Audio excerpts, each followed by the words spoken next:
எப்படி இருக்கு? நான் பர்ச்சேஸ் பண்ண பேங்கிள்.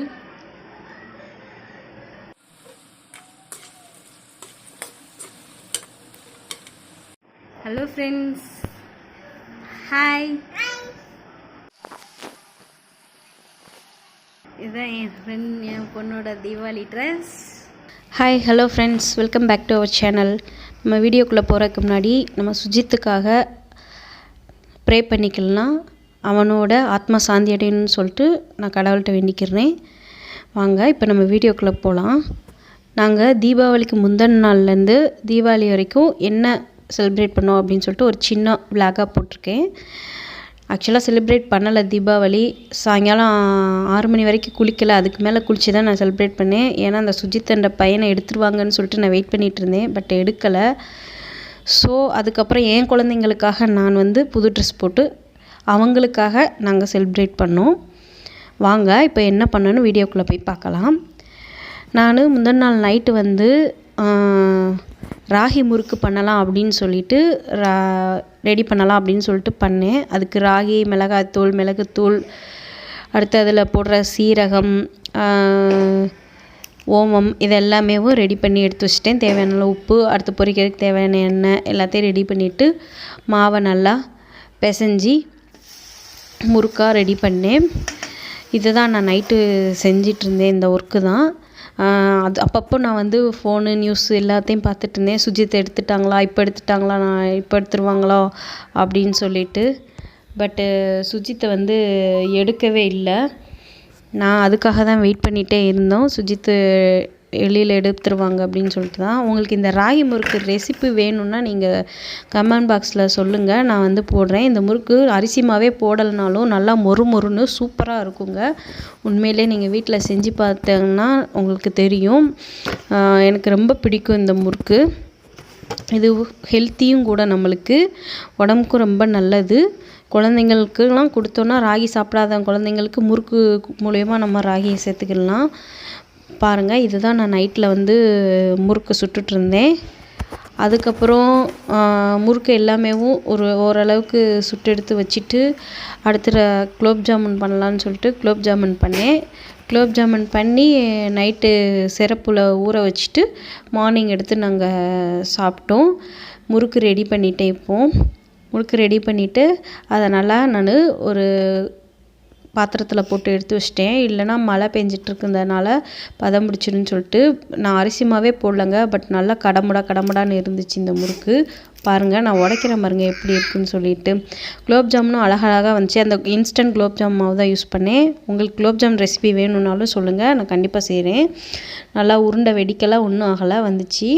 அடுத்து நான் இதில் வேலையெல்லாம் முடிச்சுட்டு என்னோடய சேலைக்கு நான் குஞ்சம் போடாமல் வச்சுருந்தேன். ஸோ அந்த சேலைக்கு நான் குஞ்சம் போடலாம் அப்படின்னு சொல்லிட்டு அதை எடுத்து வச்சு குஞ்சம் போடுறதுக்கு ஸ்டார்ட் பண்ணேன்.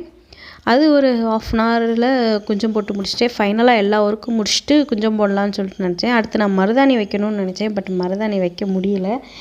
ஏன்னா எனக்கு மருதாணி, எங்களுக்கு எல்லாேருக்கும் ஹோல்டு இருந்ததுனால மருதாணி வச்சா கூட கொஞ்சம் ஹோல்டு ஆயிரும், உடம்பு சரியில்லாமல் போயிடும்னு சொல்லிட்டு நம்ம அதை ஸ்கிப் பண்ணிட்டேன். நான் வேண்டாம்னு சொல்லிட்டு, இல்லைன்னா நான் இயர்லி கண்டிப்பாக தீபாவளிக்கு மருதாணி வைப்பேன். அடுத்த மார்னிங் எல்லோரும் எழுந்திரிச்சிட்டோம். அஸ்யூஷுவலாக எழுந்திரிச்சி வடைக்கு ஊற வைக்கிறதுக்கு மறந்துட்டேன். சரி என்ன பண்ணேன்னு சொல்லிட்டு வடை போடணுமே அப்படின்னு சொல்லிட்டு, சரி வெங்காய வடை போட்டுடலாம், வெங்காய பக்கோடா போட்டுடலான்னு சொல்லிட்டு பஜ்ஜி மாவை எடுத்து வெங்காயம் அறுத்து வெங்காய பக்கோடா செஞ்சேன். அடுத்து சைட் பை சைடாக இட்லி வச்சு அவிச்சிட்ருந்தேன்.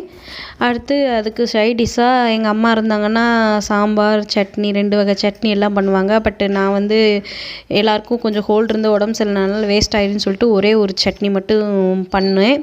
ஏன்னா ஆஃப்டர்நூன் நான்வெஜ் எடுத்துருவோம், அப்போ இந்த வெஜ்ஜு யாரும் தொட மாட்டாங்க. ஸோ இதுதான் எங்களோட பிரேக்ஃபாஸ்ட்டு. இட்லி, வெங்காய வடை அண்டு தக்காளி சட்னி. பிரேக்ஃபாஸ்ட் எல்லாம் செஞ்சு முடிச்சுட்டு குழந்தைங்களுக்கு கொடுத்துட்டு அவங்கள சாப்பிட வச்சுட்டு குளிக்க வச்சேன். 2 பேரையும் குளிக்க வச்சுட்டு அடுத்து அவங்களுக்கு சாமி கும்பிட்டுட்டு அவங்க நியூ ட்ரெஸ் போட்டு ஒரு சின்ன ஃபோட்டோ ஷூட் மாதிரி கொஞ்சம் நேரம் எடுத்தோம். ஃபோட்டோ எடுத்துகிட்டு இவங்க 2 பேரையும் ட்ரெஸ்ஸே சூப்பராக இருந்துச்சா ஃப்ரெண்ட்ஸ் பார்த்து சொல்லுங்கள். நியூ ட்ரெஸ் போட்டதுக்கப்புறம் நல்லா ஃபோட்டோ ஷூட் பண்ணதுக்கப்புறம் என் பையன் வெடி வெடிக்கணும் அப்படின்னு சொல்லிட்டு சொல்லிட்டு ஆசைப்பட்டான். பட் அவனுக்கு கொஞ்சம் ஃபீவராக இருந்துச்சு. இருந்தாலும் வெடிக்கணும்னு சொல்லிட்டு அவன் வெடிக்க ஆரம்பிச்சிட்டான். நான் லஞ்சுக்கு ப்ரிப்பேர் பண்ண போயிட்டேன். அடுத்து நான் லஞ்ச் இதாங்க ப்ரிப்பேர் பண்ணேன். லஞ்சும் சிம்பிளாக தான் பண்ணோம். Chicken biryani, chicken gravy, egg raita, அவ்வளோதான் எங்களோட தீபாவளி லஞ்ச். இது தான். நான் லஞ்ச் எல்லாத்தையும் முடிச்சுட்டு திரும்பி மறுபடியும் நியூஸ் பார்க்க உட்காந்துட்டேன். நியூஸில் சுஜித்தை எடுத்துட்டாங்களா வெளியிலன்னு சொல்லிட்டு பார்க்க ஆரம்பிச்சிட்டேன். அடுத்து ஈவினிங்காக தான் குளிச்சுட்டு சேரீ கட்டினேன். இதுதான் என்னோடய அவுட்ஃபிட்டு, தீபாவளி அவுட்ஃபிட்டு. அடுத்து இது என்னோடய பேபியோட அவுட்ஃபிட்டு. ஆல்ரெடி நீங்கள் ஷாப்பிங் வீடியோவில் பார்த்துருப்பீங்க இந்த அவுட்ஃபிட்டை. சோளி மாதிரி சூப்பராக இருந்துச்சு. அவளுக்கு ரொம்ப பிடிச்சிருந்துச்சி.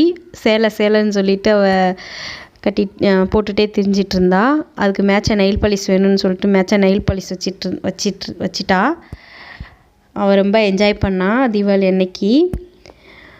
நான் ஷாப்பிங் வீடியோவில் பேங்கிள் வாங்கினேங்கள, அந்த பேங்கில் போட்டிருக்கேன் பாருங்கள். சூப்பராக இருந்துச்சுங்க. நல்லா அழகாக இருந்துச்சு. என்னோடய அவுட்ஃபிட்டும் நல்லா இருந்துச்சு. குஞ்சம் போட்டதும் சூப்பராக இருந்துச்சு. இதுதான் என்னோடய அவுட்ஃபிட்டு. அடுத்து திரும்பி நான் சேரீ கட்டினதுக்கப்புறம் ஃபோட்டோ ஷூட் ஆரம்பித்தோம். அடுத்து நான் வாங்கின இயர்ரிங் இது தான், அதுக்கு ட்ரெஸ்க்கு மேட்சாக. அடுத்து நாங்கள் வெடி போடலாம் அப்படின்னு சொல்லிட்டு என் பையன் அடம் பிடிச்சான். அதனால் வெடி போட போயிட்டோம். ஸோ கொஞ்சம் நேரம் நாங்கள் வெடி போட்டுட்டு ஒரு 1/2 அன் ஹவர் இல்லை 45 மினிட்ஸ் நல்லா போய் ஜாலியாக வெடித்தோம். வெடிச்சிட்டு அவ்வளோதாங்க எங்கள் தீபாவளி. இப்படி தான் எங்கள் தீபாவளி போச்சு. நீங்களும் தீபாவளியை நல்லா என்ஜாய் பண்ணியிருப்பீங்கன்னு நினைக்கிறேன். உங்களுக்கு இந்த வீடியோ பிடிச்சிருந்துச்சுன்னா லைக் பண்ணுங்கள், ஷேர் பண்ணுங்கள். நீங்கள் நம்ம சேனலுக்கு புதுசாக வந்திருக்கீங்க அப்படின்னா சப்ஸ்கிரைப் பண்ணாதவங்க சப்ஸ்கிரைப் பண்ணிக்கோங்க. அப்படியே பக்கத்தில் இருக்க பெல் ஐக்கானை கிளிக் பண்ணுங்கள். அதில் ஆல்ன்ற நோட்டிஃபிகேஷன் கிளிக் பண்ணுங்கள். அப்போ தான் நாங்கள் போடுற எல்லா வீடியோ உங்களுக்கு நோட்டிஃபிகேஷனாக வரும். ஓகே ஃப்ரெண்ட்ஸ், பாய். இன்னொரு இன்ட்ரெஸ்டான வீடியோவில் உங்களை பார்க்குறேன்.